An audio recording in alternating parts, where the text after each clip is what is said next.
Assalamualaikum warahmatullahi wabarakatuh. Selamat datang di video counseling rehabilitasi.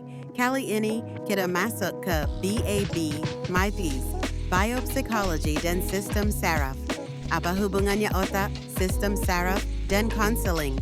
Jawabannya adalah semuanya saling terhubung. Kita akan membahas bagaimana pemahaman tentang otak dan saraf menjadi fondasi penting dalam membantu pemulihan pasien. Biopsychology atau Neuroscience Behavior adalah cabang ilmu yang menggabungkan biologi, psikologi, dan ilmu saraf. Ilmu ini menjelaskan bagaimana struktur dan fungsi otak membentuk pikiran, emosi, dan perilaku kita.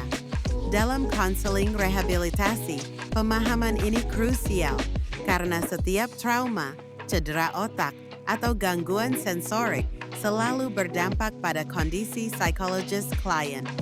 Biopsikologi membantu kita memahami mengapa klien mudah stres setelah cedera, mengapa perubahan perilaku muncul setelah stroke, dan bagaimana terapi bisa menyesuaikan dengan kondisi neurologis pasien.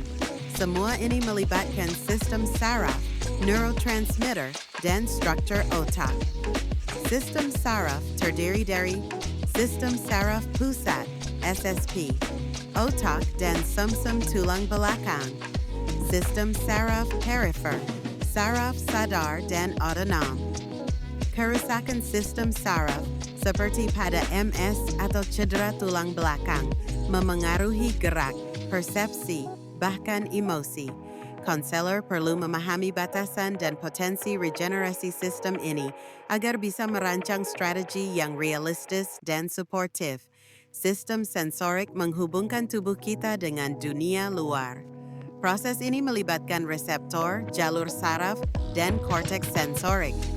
Atensi adalah proses memilih informasi penting dari semua stimulus, dan ini bisa terganggu setelah cedera otak. Contohnya, neglect atau mudah teralihkan. Konselor perlu memahami bahwa ketidakmampuan fokus bukan karena malas, tapi karena kerusakan neurologis. Sistem visual mencakup retina, nervus opticus, thalamus, dan cortex visual. Gangguan seperti hemianopsia atau agnosia visual sering terjadi pasca stroke. Konseling dapat melibatkan pelatihan adaptasi, strategi coping, dan edukasi keluarga agar mendukung dengan tepat. Sistem auditori memproses suara dari luar menjadi pemahaman. Jika terjadi kerusakan, pasien bisa kehilangan kemampuan memahami suara, bahkan suara sendiri. Pendekatan rehabilitasi mencakup alat bantu dengar, terapi wicara, dan teknik komunikasi nonverbal. Sistem penciuman dan pengecapan sangat erat kaitannya dengan emosi. Kerusakan sistem ini, seperti anosmia atau ageusia, dapat menyebabkan gangguan makan dan emosi. Dalam konseling, pendekatan yang sensitif terhadap emosi, adaptasi makanan, dan dukungan keluarga sangat penting.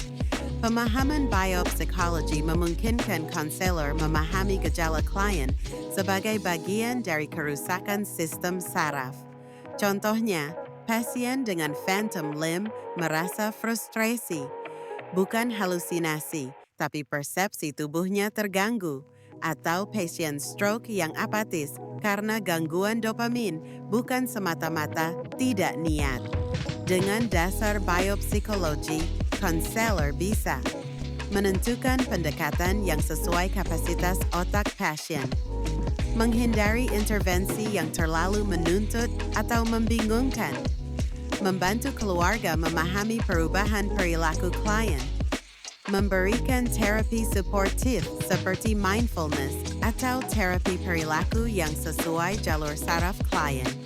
Biopsikologi bukan hanya tentang ilmu otak, tapi tentang memahami manusia secara utuh, fisik, emosi, dan perilakunya. Dalam konseling rehabilitasi, pendekatan berbasis sistem saraf membuat kita lebih peka, lebih tepat, dan lebih efektif.